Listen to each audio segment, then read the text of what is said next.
गले में खिचखिच और कफ को लेकर के जो आपने बताया स्वामी जी, इसमें एक छोटी सी बात ज़रा मुझे आपसे समझनी ये है कि आपने मुझे कई दिन पहले भी कहा था कि कुछ उपाय करो और ये गले की खिचखिच तुम्हारी दूर हो जाएगी, लेकिन स्वामी जी मसला ये है कि मैं 2 छोटे बच्चे बिल्ली के लाया हूँ और मुझे लग रहा है कि हाँ उससे कुछ थोड़ी सी मुझे दिक्कत हो रही, लेकिन मैं ये मान रहा हूँ कि मेरी बॉडी जो है इम्यूनिटी डेवलप कर लेगी उससे और बहुत जल्द ये चीज़ जो है ठीक हो जाएगी, क्योंकि वो दोनों जो है वो जाहिर है।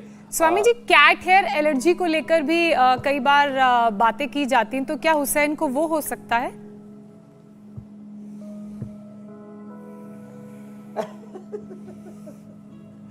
तो देखो ये नाम अलग अलग है, नाम और रूप तो अलग हो सकते हैं, लेकिन एक बात सुनो, योग जो है ना, सब नाम रूप जाति पंथ मजहब, ये एक रोग क्या है, जैसे शरीर को, जैसे हमारे आरोग्य को, जैसे हमारे जीवन को, जैसे हमारे हेल्थ की एनर्जी लेवल को होना चाहिए, वैसे हमारा पूरी बॉडी माइंड थॉट्स इमोशंस की एनर्जी बिगड़ गई, ऑर्डर में नहीं तो डिसऑर्डर हो गए, तो गले में खिचखिच हो, चिकझिक हो, झिकझिक हो, कंठामृत से लवंग आदि खदरादी से, या ब्रोंकोम चूस लो कोई, फिर तो बात ही जबरदस्त। और एक और खास, पूज्य आचार्य भाष्य जी और एक आदरणीय भरत जी है, तो बैठे हुए थे, बोले जी किसी की खांसी जा ही नहीं रही थी, तो हमने स्वासारी को हाथ पंचकोल के साथ दे दिया। पंचकोल में पीपल, पीपला मूल, चित्रक चौबे सूट होते हैं, और श्वासारी में ये सफेद बासा, फिर पीला बासा, फिर तुलसी, फिर मुलठी, फिर बनफ्सा, फिर लौंग, ये फिर सौंठ, सारी चीजें जो कफनाशक, त्रिकुटा, पंचकोल, सब कुछ उसमें मिश्रित है। यद्यपि तो पंचकोल और श्वासारी दोनों का काढ़ा बना लो, और वो काढ़ा ही सुबह से शाम तक पी लो, एक ही दिन में किच किच झिक झिक खिस खिस सब भाग जाएगी, सब कुछ ठीक हो जाएगा। ये बड़ा जबरदस्त मामला है। ठीक है स्वामी जी, तो ठीक है। इम्यूनिटी के लिए तो मैंने बता दिया। और स्वामी जी, बारिश की वजह से जगह जगह गंदा पानी जमा होने की वजह से तमाम तरह के बैक्टीरिया पनपते हैं। बड़ी हड्डियों के जो जोड़ है यहाँ, है ना, और उसमें लीवर किडनी के फंक्शन सब नॉर्मल होने चाहिए। ये प्लेटलेट कहाँ बनता है? प्लेटलेट भी स्वामी जी, जहाँ हमारा बोन मैरो भाव बनते हैं, कुछ लिवर के अंदर इनकी होती है प्रोसेसेस, पर ये सब पूरी कहानी जिसको हम बोलते हैं इरिथ्रोपोइसिस, उसके तहत ही होती है स्वामी जी। तो यहीं बन रहे होते हैं, सबका मास्टर मैन्युफैक्चरिंग उधर ही है, और जो हमारा स्प्लीन है वो उसमें फाइनल रोल प्ले करता है। हमारा लीवर, हमारी किडनी, हमारी स्प्लीन मदद करती है, और इसलिए मैंने सूक्ष्म व्यायाम से शुरुआत करी। तो सूक्ष्म व्यायाम और प्राणायाम, ऑक्सीजन पूरा जाएगा, सूक्ष्म व्यायाम पूरा करेंगे, शरीर में गतिविधि होती रहेगी, और रॉ मटेरियल जो प्लेटलेट का है वो 5 चीजों से मिल जाएगा, जो मैंने बताया, अनार, पपीते का रस, गिलोय, एलोवेरा, व्हीट ग्रास।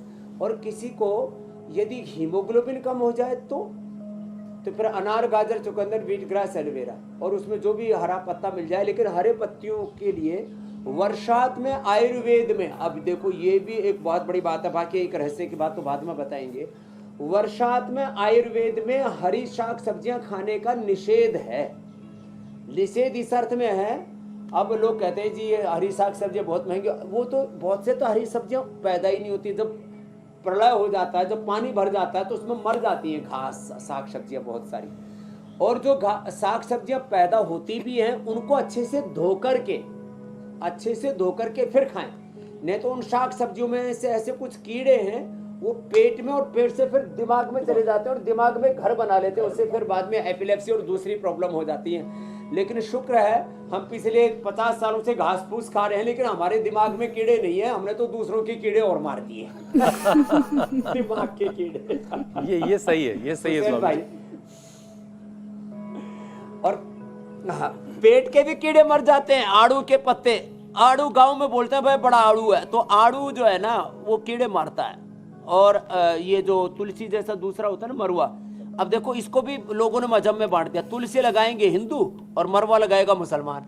ये मैंने लोगों ने ऐसा, जाति पंथों के बंटवारे झूठ कहाए तेरे द्वारे, तेरे लिए सब एक समान, कोई नीच न कोई महान, सबको सन्मति दे भगवान।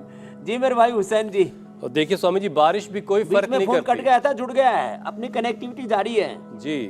बारिश भी बगैर फर्क हाँ, किए बारिश भी कोई गरीब की छत पे भी और अमीर की छत पे भी बरसती है। बहरहाल स्वामी जी, बारिश का जो पानी है वो जगह जगह इकट्ठा हो रहा है, गंदा पानी, जिसकी वजह से बैक्टीरिया पनपने लगता है और इससे टाइफाइड की बीमारी भी ट्रिगर करती है। तो टाइफाइड से कैसे बचना है, जरा इसका भी उपचार बता दीजिए। हाँ, टाइफाइड का, ए डॉक्टर साहब, ये हमारे डॉक्टर अनुराग बड़े मजेदार हैं। इन्होंने मेरे कहने से अपना 5 किलो वजन कम कर लिया। फिर जब मैं बोलता हूँ तो पेट खींच लेते हैं, तो 5 किलो और कम हो जाता है। तो डॉक्टर साहब, ये हमने पहले तो हम बताते थे 5 अंजीर, 10 मुनक्का और 2 ग्राम ये ले लो खूब कला।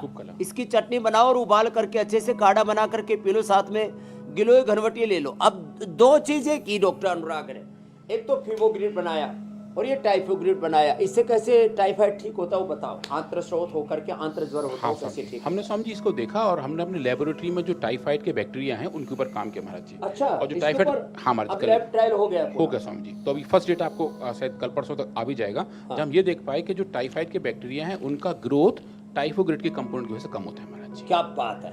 तो ये खूब कला, मुनक्का, अंजीर, ये जब देते हैं तो ये जो टाइफाइड वाले अंदर जो है जो बैक्टीरिया है, बैक्टीरिया उनको उनकी ग्रोथ को कम कर देता है। उनकी ग्रोथ को कम कर देता है, धीरे धीरे उनको खत्म। हाँ, फिर हमारी इम्यूनिटी इस पे काम करती है, फिर उनको पूरा साफ कर देती है। तो ये टाइफोग्रिड एक नई औषधि बनेगी। और साथ में क्योंकि टाइफाइड वालों को फीवर तो होता ही है आंत्रशोथ के कारण से, इन्फ्लेमेशन अंदर का किसी भी प्रकार का फीवर पैदा करता है। तो फीवोग्रिड में क्या है?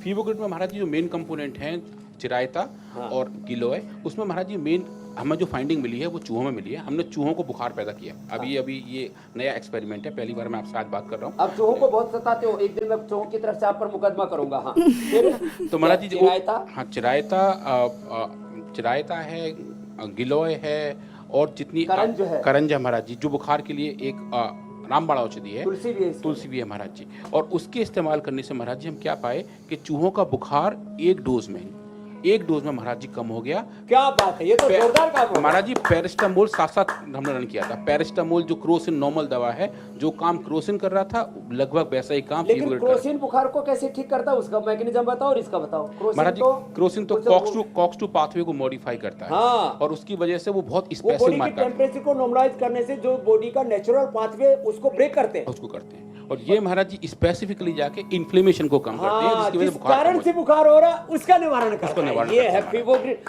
तो फीवोग्रिड में, टाइफाइड में हो या किसी भी प्रकार का फीवर हो, तो हम पैरासीटामोल से, क्रोसिन से, डोलो, पोलो, मोलो, ये सब जो है ये हमारी बॉडी के नेचुरल एनर्जी के साइकिल को ब्रेक करते हैं। और नेचुरल जो टेम्परेचर जो हमारा बॉडी का बढ़ाती है बॉडी, उसको डाउन करते हैं। कुछ उसमें अलग अलग प्रकार के ब्लॉकर्स है महाराज जी। लेकिन ये जो है जिस कारण से बुखार हो रहा है उसको ठीक करती है। तो फीवोग्रिड 2 गोली एडल्ट के लिए, 2 सुबह 2 शाम, और छोटे बच्चों को 1 और टाइफोग्रिड ये 2 देंगे तो टाइफाइड पूरा टनाटन ठीक हो जाएगा, चंगा हो जाएगा मेरे भाई।